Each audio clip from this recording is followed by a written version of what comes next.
우리는 삶을 살고 지나가 보면은 다 알 때가 있습니다. 다 알 때가 있어요. 군대에 있을 때 병장 정도 되면은요, 지금 이 시간에 이등병이 어디 있는지 압니다. 일병이 어디 있는지 알아요. 직장 생활 하다 보면 이 집 부장님 정도 되면 지금 사원들이, 과장들이 어디서 뭘 하고 있는지 다 알아요. 왜 압니까? 지나왔기 때문이에요. 모르는 것 같죠? 다 안다는 거예요.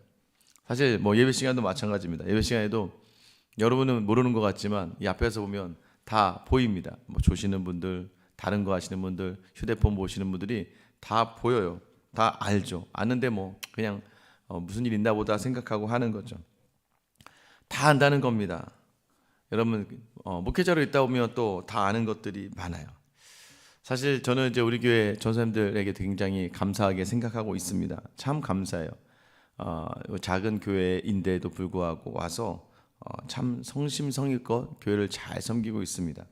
사실 제가 이렇게 저 혼자 스스로는 굉장히 바쁘지만 다른 분들에게 막 다그치려고 하고 싶지는 않아요. 제가 여러분 말씀드렸나요? 제가 박사 논문을 쉼으로 썼습니다. 쉬어야 된다. 사람은 쉬어야 된다. 이게 제 박사 논문, 그게 하나님 주신 복이 쉼이다라는 거였는데, 물론 뭐 저에게는 모르겠지만 늘 우리 전사님들한테 말씀드립니다. 잘 쉬면서, 잘 놀면서, 잘 여유를 가지면서 해야 된다. 그런데도 불구하고 성심성의껏 최선을 다해서 다 해주는 거 알죠? 왜 알까요? 다른 전사님들보다, 다른 교회에 있는 사역하는 분들보다 열심히 하고 최선을 다한다는 걸 압니다. 왜 아냐면 저도 그 전도사 시절을 지나와 봤기 때문이고, 다른 전도사님들과 목사님들을 봐왔기 때문이죠. 우리 교회 성도님들도 마찬가지예요. 저는 늘 이런 마음입니다. 한껏 주고 한껏 받자. 그게 우리 예수님께서 우리에게 한껏 주셨고, 또 우리 예수님 우리의 온전한 헌신과 순종을 받으시기 원하시는 것 때문인 것 같아요. 동일한 것이죠. 여러분, 저도 아는데 하물며 하나님은 더 아시지 않겠습니까? 시간이 처음에는 오해도 있어요, 여러분. 섬기다 보면 오해도 있고, 저 무슨 목적으로 저렇게 하는 거야? 좀 자기 유익을 구하는구나라고 생각할 수 있지만, 여러분, 사람의 시선에 아랑곳하지 않고 섬기다 보면 하나님은 아시고, 하나님께서는 반드시 그 모든 것들을 갚아주시는 분인 줄 믿으시기를 축원합니다. 사역을 하다가 사람을 신경 쓰기 시작하면요, 힘들어집니다. 시선을 신경 쓰기 시작하면 갑자기 내 인간적인 의의로 뭔가를 하려고 할 때가 참 많아요. 그것을 인정해 주지 않는다고 느껴질 때는 굉장히 불편해지고 화가 나기도 합니다. 그런데 참 감사하게 하나님께만 집중하면 여러분 다른 것들은 다 중요하지 않아요. 여러분 맞아요. 이 목사님이 다 알아주면 참 좋을 것 같아요. 그죠? 제가 여러분들이 하는 모든 거 일거수일투족을 다 알고 여러분들 하나하나마다 다 칭찬해 주면 여러분 하나님께 뭘 받으실 거예요. 가끔 그래서 목사가 이거 내가 이렇게 한 거 목사님이 모르네. 이런 목사는 모를 수 있지만 또 우리 뭐 권사님, 또 우리 장로님, 또 우리 팀장님들, 또 우리 중직자들은 모를 수 있지만 하나님은 반드시 아신다는 것을 놓치지 않으며 그 하나님을 향한 시선을 놓치지 않는 여러분 되시기를 예수님의 이름으로 축원합니다. 하나님이 완전하신 분이고 전지하신 분이 다 아신다는 거예요. 그럴 때 위로가 되지 않아요? 하나님이 아신다는 거예요. 오늘도 이 말씀을 선포하면서 어쩜 여러분에게 동일한 말씀을 하시는 거예요. 내가 안다.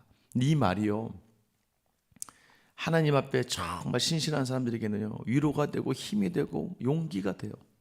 근데 여러분, 내가 안다. 이거는 무섭고 두렵고 떨려요.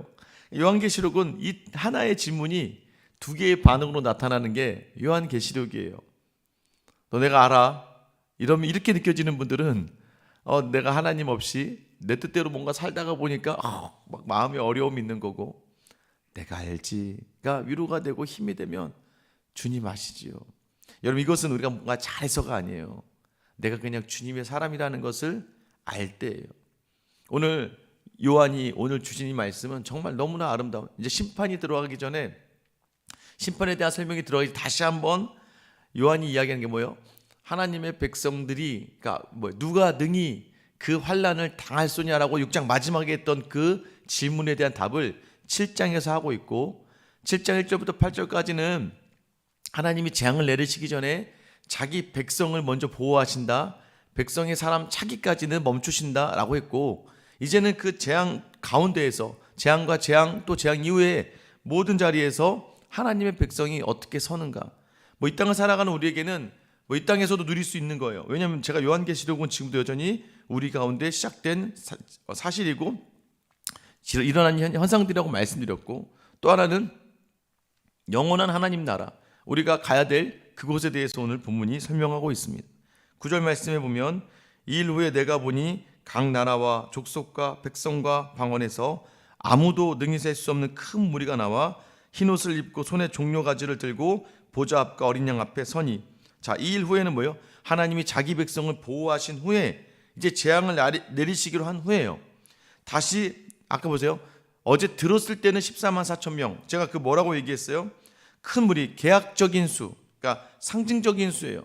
자꾸 신천지는 이게 뭐 14만 4천 너 14만 4천 셀 수 있냐? 셀 수 없어. 이거 똑같은 말이야. 그래서 계속 수를 한정해요.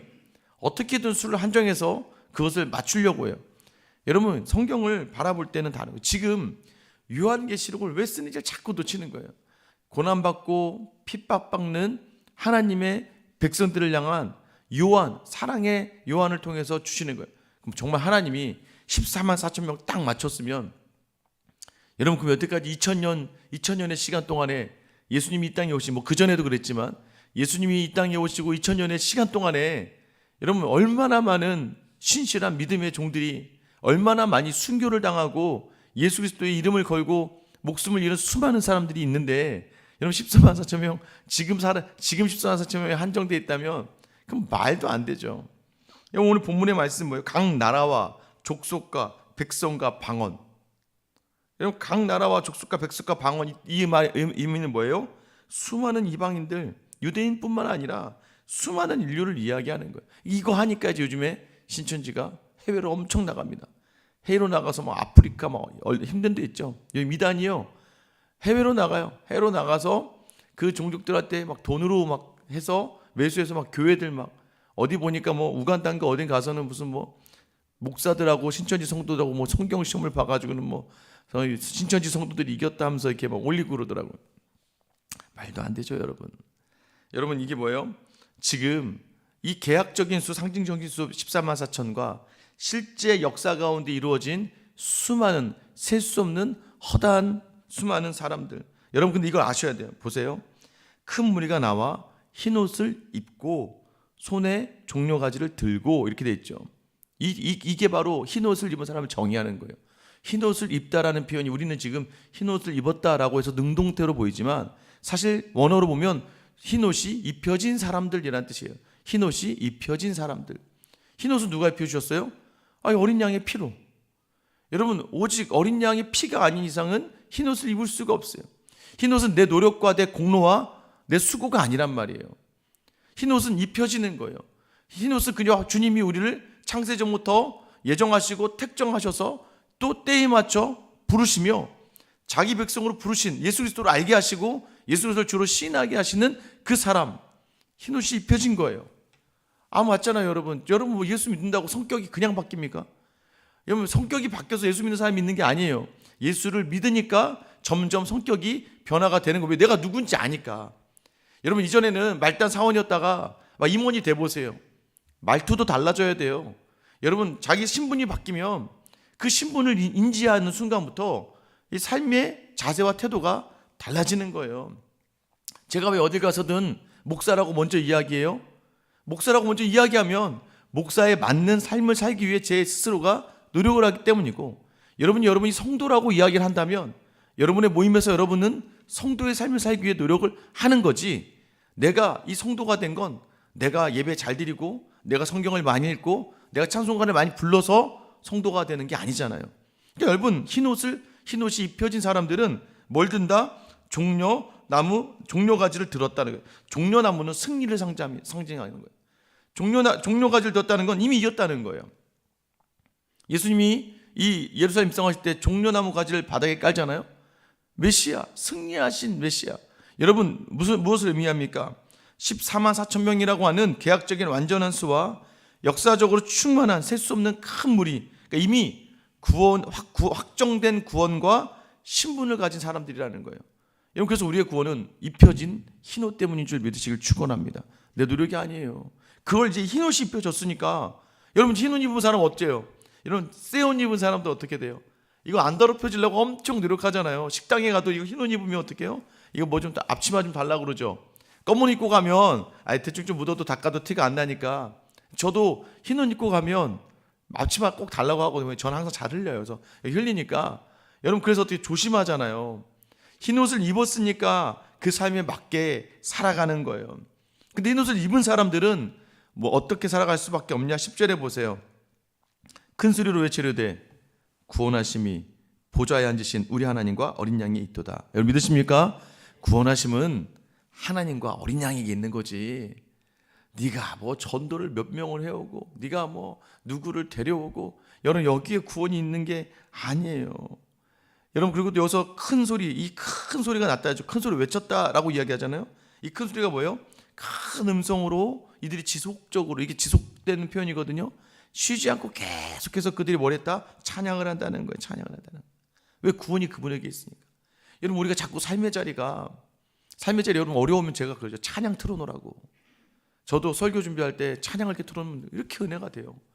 찬양과 더불어서 말씀을 이렇게 준비하면 저는 너무 큰 은혜가 되더라고요. 그리고 여러분도 아시겠지만 저는 가능한 한 찬양을 다 외웁니다. 웬만하면 찬양을 다 외워서 부르려고 노력을 해요. 왜냐하면 그게 우리의 고백이 되는 거니까. 그게 하나의 또 기도가 되는 거잖아요. 여러분, 그러다 보니까 여러분 뭐예요? 큰 음성으로 찬양할 수 있는 우리에게 뭐 어떤 능력과 어떤 권한과 책임이 생기냐면 찬양할 수 있는 그 능력이 우리에게 있게 되는 거예요. 하나님은 아무나 찬양 못해요. 하나님을 알고 하나님의 크심을 알고 하나님을 인정한 사람만 찬양할 수 있는 거예요. 11절에 보세요.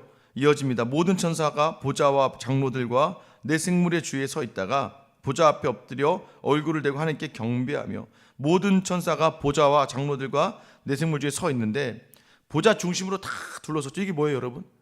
예배잖아요. 또 천상의 예배가 이루어지죠. 또 주님을 가운데 두고 쫙 다 둘러서 가지고는 교회, 어쩌면 이게 바로 교회라는, 교회는 아직 이루어지지 않은 하나님 천상의 예배에 이곳에서 참여하는 자리가 되는 거예요. 우리가 그런 성도들의 자리에 서 있다는 거예요. 그러면서 12절에 아멘으로 시작해서 아멘으로 끝나죠. 이르되 아멘. 아멘이 뭐예요? 그렇게 될지어다. 참되시다. 진실되시다. 아멘. 찬송과 영광과 지혜와 감사와 존귀와 권능과 힘이 우리 하나님께 세세토록 있을지어다. 아멘. 아멘으로 시작해서 아멘으로 끝나면서 모든 힘은 다 하나님께 있는 거예요. 근데 우리는 자꾸 우리가 무엇을 가지고 하는 것처럼 살아간다는 거예요. 하나님께 있는 줄 믿으시길 바라고 내어드리는 여러분 되시길 예수님의 이름으로 축원합니다. 기도는 뭐였어요, 여러분? 우리 주일날 했죠. 아무것도 염려하지 말고 다만 기도와 간구로. 기도는 뭐라고 했어요? 방향을 바꾼다. 이전까지 프로시케라고 한 단어인데 이전까지로 살지 않는다. 어제까지는 내가 이 일을 해결하려고 했는데, 어제까지 막 내 힘으로 하려고 했는데 기도하며 방향을 바꾼다는 거예요. 간구는 뭐였어요? 데시스. 간구라는 건 뭐예요? 바꿔놓고서는 이제 하나님께 막 쏟아낸다는 거예요. 하나님께만 막 나의 마음을 막 내어놓는. 왜? 모든 힘이, 능력이, 찬송과 영광과 권세가 하나님께만 있으니까. 그래서 나의 모든 앞길을 주님께 내어 맡기는 거예요. 여러분, 이 삶을 사는 여러분 되시길 축원합니다. 이 삶이 쉽지 않다는 거예요. 배반해야 되고 때로는 모른 체 해야 되거든요. 여러분, 지금 로마의 압제 속에 이 수많은 아시아의 교회들이 힘들었다는 거예요. 여러분, 우리는 맞죠. 우리는 지금 이제 우리가 예수 믿는다고 핍박을 받지는 않아요. 순교할 수도 없어요. 여러분, 순교를 원하시면 저기 뭐 선교사님 가실 때 우즈베키스탄이나 뭐 탄자니아나 이런데 아프리카 따라가세요. 그럼 순교할 가능성이 아주 높아집니다. 여러분, 이 성경에 나오는 순교자의 삶을 살 수 있는 가능성이 아주 높아요. 뭐 원하시면 뭐 저 이슬람 저 이란 이런 데 가면은 뭐 쥐도새도 없이 그냥 뭐 명예살인 당하고 한다 그러더라고요. 그런데 가면 정말, 여러분, 그런데 그렇게 수많은 사람들이 예수 그리스도를, 이 주님의 능력을 확신하며 여러분 고난 속에서 복음은 피어오릅니다. 모든 것이 그래서 로마도 이 고난 속에서 나중에 로마를 뒤집어 엎어요. 우리나라도 100년 전에 수많은 선교사들과 수많은 믿음의 사람들이 와서 수많은 고통과 고난과 여러 가지 어려움을 당했으나 그들을 통해 지금 꽃이 핀 거예요. 여러분, 그래서 우리는 그 선교자들, 믿음의 선배들에게 너무나 감사해야 돼요. 우리는 너무나 기쁜 예배를 드리고 있잖아요. 그런데 요즘 예배드리기가 더 힘들어지죠. 왜 그렇습니까? 고난보다 유혹이 더 성도에게 힘들거든요. 고난보다는 편안함의 삶이 믿음 생활하기 더 어렵거든요. 여러분, 그 자리, 내게 모든 거 힘주시는 분, 주님을 놓치지 않는 여러분 되시길 예수님의 이름으로 축원합니다. 그래서 가정 안에서도 직장에서도 교회에서 있다 보면 여러분, 나 자꾸 나를 죽이고 내려놓고 정말 주님만 바라보며 주님만 아시니까 아무도 모르게 섬기고, 여러분 그게 됩니까? 쉽지 않잖아요. 어떻게든 우리는 조금이라도 보여줘야 될 것 같고 조금이라도 드러내야 될 것 같고 그 욕심과 싸우는 거예요. 여기서 요한계시록은요, 가장 악의 근원인 나와 하나님과의 전쟁이에요. 내가 가장 악한데 사단은 계속 우리를 지켜 세우거든요. 야, 네가 왕이 되라. 네가 하나님이야. 네가 하고 싶은 대로 해. 네가 원하는 거 해. 뭐 술 먹어. 약 먹어. 네가 하고 싶은 거 다 해. 왜? 네 몸의 주인 너잖아. 그걸 부인하는 삶이 우리의 하나님을 왕으로 세세토록 영광 받으실 오직 유일한 왕이 하나님이심을 고백하는 자리게. 그게 더 힘든 거예요, 사실. 왜? 여러분, 이제는 사단이 여러분에게 이렇게 얘기하고, 너 능력 있거든. 네 인생 네 거거든. 너 할 수 있지. 야, 너만큼 하는 사람 어딨냐? 좀 해도 돼. 너만큼 열심히. 또 새벽 기도 나오는 여러분들, 야, 새벽 기도까지 나가서 기도하는데 너만한 사람이 어딨니? 그럼 자꾸 나를 내가 과대평가하게 되고 교만하게 되며 다른 사람들 쉽게 평가하거나 또는 기도 안 하는 걸 가지고 죄로 우리가 정죄하거나, 아까 말했죠, 흰옷을 입게 된 건데 마치 내가 흰옷을 사서 입은 사람처럼, 내가 흰옷을 내 힘으로 사서 입은 사람처럼 살아가는 자리들. 그러나 더 내려놔야 된다는 거예요. 여러분, 그렇게 내려놓는 삶이 쉽지 않다는, 그러나 그 삶을 누가 아신다? 주님이 아신다는 거예요. 13절에 보면 장로 중 하나가 응답하여 나에게 이르되 이 흰옷 입은 자들은 누구며 또 어디서 왔느냐라고 묻자 요한은 장로의 말을 빌어 하고 싶은 말 합니다. 14절 우리 같이 한번 읽어볼게요. 시작. 내가 말하기를 내 주여 당신이 아시나이다 하니 그가 나에게 이르되 이는 큰 환난에서 나오는 자들인데 어린 양의 피에 그 옷을 씻어 희게 하였느니라. 여러분, 요한이 얘기하는 당신이 아시잖아요. 주님이 아시잖아요. 내 주여 당신이 아시나이다. 주님이 아신다는 거예요. 큰 환난에서 나오는 자들이래요. 흰옷은 결코 큰 환난과 구별되지 않는다는 거예요. 그리고 그들은 어린 양의 피에 그 옷을 씻어 희게 하였다는 거예요. 흰옷의 조건이 뭐예요? 하나예요. 어린 양의 피에 그 옷을 씻는 거예요. 그래서 큰 환난이 구원을 잃어버려야 될 이유가 아니라 큰 환난이 자신의 믿음의 정체성을 드러낼 때라는 거예요. 제가 여러분 얘기했죠. 좋을 때만 막 좋은 건 누구나 할 수 있다고요. 그러나 좋지 않은 상태에서도, 여러분, 그러나 힘들고 어려운 상황에서도 바울과 실라, 제가 주일날 얘기했잖아요. 관용이라는 거, 우리 감사의 삶에서 관용이라는 거, 그게 뭐예요? 바울과 실라가 빌립보 감옥에 갇혔어요. 억울하게 복음 전하다 갇혔어요. 이런 복음을 전하는데도 갇힌다는 거예요. 바울은 복음을 전하다가 매를 맞고 수십 차례 갇히고 수십 번을 죽을 고비를 넘긴단 말이에요. 그런데도 그는 감옥에 갇힐 때 바울과 실라가 뭐를 해요? 찬송을 해요. 찬송을. 왜요? 바울은 그 감옥이 감옥이라고 생각하지 않아요. 그 감옥 또한 주 안에 있는 자리라고 생각하는 거예요. 오늘도 여러분의 삶이 정말 치욕스럽고 비굴하고 너무나도 화가 나고 억울하고 분하다 할지라도, 여러분이 만약에 정말 내 저 사람 안에 거하고 이 상황 안에 거한다고 생각하면 버틸 수가 없지만 주님 안에 거한다고 생각하면 여러분 그 자리도 찬송의 자리가 되는 줄 믿으시길 축원합니다. 여러분, 그래서 환난은 우리의 믿음을 더 드러낸다. 고난이 있을수록 더 크게 웃을 수 있는 여러분 되시길 축원합니다. 왜요? 주님이 그래도 함께 하시니까. 기대가 되지 않으세요? 주님 어떻게 하시려고 그러세요? 저를. 주님 이 상황을 어떻게 이기시겠어요? 제가 6년 동안 교회를 사역하면서 매 던지는 질문이었습니다. 주님, 이 상황을 주님이 어떻게 하실 거예요? 그럼 주님은 하세요. 깜짝 놀라게 하세요. 항상. 이게 돼? 이게 되는구나. 왜요? 주님이 하세요. 그래서 구원은 나의 믿음을 확인하시죠. 그러니 나중에 여러분 보세요. 인상 다 쓰고 할 말 다 하고 짜증 다 내고 불평 다 했는데 주님 이루어주시면 어떻게 돼요? 제가 얘기했죠. 부끄러워진다고. 그래서 우리의 심판은 뭐다? 부끄러움이에요. 주님을 만났는데 너무 부끄럽지 않게 되기를 축원합니다. 환난의 자리에 믿음이 확인된 시간, 여러분 왜 그렇습니까? 우리에게 허락되는 게 있어요. 뭐예요? 15절 같이 읽을게요. 15절부터 17절을 같이 읽겠습니다. 시작. 그러므로 그들이 하나님의 보좌 앞에 있고 또 그의 성전에서 밤낮 하나님을 섬김에 보좌에 앉으신 이가 그들 위에 장막을 치시리니 그들이 다시는 줄이지도 아니하며 목마르지도 아니하고 해나 암흑 뜨거운 기운에 상하지도 아니하리니 이는 보좌의 가운데에 계신 어린 양이 그들의 목자가 되사 생명수샘으로 인도하시고 하나님께서 그들의 눈에서 모든 눈물을 씻어주실 것임이라. 여러분을 인도하실 천국인 줄 믿으시길 축원합니다. 여기에요. 여기 보좌에 앉으신 하나님을 보게 돼요. 우리는 성전을 밤낮 하나님을 섬긴대요. 여러분 밤낮 섬기다, 이게 뭘 의미하는 거예요? 여러분 우리가 그냥 섬기는 일이 즐겁다는 거예요. 지금도 즐거운데 하물며 그때는 하나님 보고 계시잖아요. 여러분 내가 너무나도 존경하고 좋아하는 사람 앞에 있으면 막 뭘 하고 싶잖아요. 뭘 하면서 되게 즐겁잖아요. 왜? 그분들에게 내가 잘 보이고 싶거든. 그분 앞에 내가 그분을 이렇게 존경하고 그분을 이렇게 사랑한다는 걸 보여주고 싶거든요. 하물며 하나님의 보좌 앞에, 여러분 생각해 보세요. 하나님의 보좌 앞에서 너무나 즐거운 거예요. 막 하는 모든 섬김이 너무나 즐거운 거예요. 근데 그 하나님께서 우리를 위해 장막을 쳐주신대요. 함께 거하는 모든 자리, 그 자리를 주님께서 함께하게 하신다는 거예요. 그리고 16절에 보면 오후라는 단어입니다. 이것도 아니다 절대 아니야. 뭐가 아니냐? 굶주림도 없고 목마름도 없고 해나 뜨거운 기온에 상함도 없다. 환난 속에서 겪었던, 성도들이 겪었던 기본적인 모든 고통들 더 이상 그들 안에 존재하지 않는다.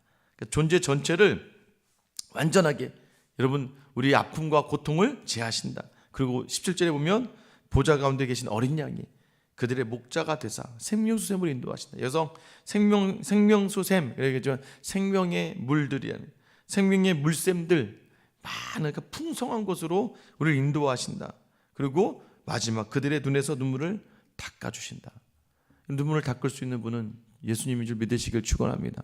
그래서 요한이 성도들에게 얘기하는 거예요. 로마의 핍박과 죽음의 위협과 수많은 유혹이 있다 할지라도 반드시 우리 주님은 아시고 눈물을 닦아주신다. 그것을 놓치지 않고 살아가는 자리, 물론 영원히 허락되는 그 자리가 우리의 소망이 되면 오늘도 여전히 마찬가지예요. 오늘 살아가는 자리, 주님 때문에 살면 주님은 아시기에 반드시 갚아주실 줄 믿으시기를 축원합니다. 반드시 여러분의 눈물을 닦아주실 거예요. 그리고 풍성함으로 채워주실 거예요. 오늘 주님 앞에 행하는 자, 흰옷을 입었기에 흰옷 입은 사람답게 사는 거예요.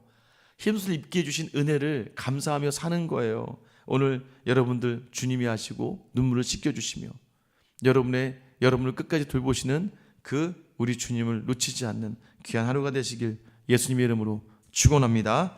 기도하겠습니다. 사랑의 하나님, 오늘을 살아가는 우리에게 어쩌면 고난보다도 더 큰 믿음의 어려움은 유혹일 수도 있을 것 같습니다. 나의 편안함과 나의 유익과 나의 만족, 하나님 간절함이 사라지는 그 자리가 바로 내가 이 정도면 됐지, 나는 이 정도 하면 되는 거야, 나는 사단의 속삭임 속에 넘어가는 우리의 자리입니다. 하나님, 오늘 우리도 여전히 삶을 살아가면서 영원한 천국을 허락하여 주시는 그 주님을 놓치지 않으며 아시고 눈물을 닦아주시며 풍성함으로 채워주신다. 오늘 이 시간, 오늘 가정의 자리에서도 직장의 자리에서도 믿음의 사람처럼 내 흰옷에 때를 묻히지 않겠다. 흰옷 입혀주신 주님을 바라보며 은혜와 감사로 살아내겠다 결단하며 내 입을 지키고 어려운 상황 속에 오히려 내 믿음을 확인시키는 귀한 믿음의 시간 다 되게 하여 주시옵소서. 십자가의 죽음 앞에서도 굴하지 않으시며 자기 목숨으로 우리의 눈물을 닦아주신 우리 주 예수 그리스도의 이름 받들어 기도드립니다. 아멘.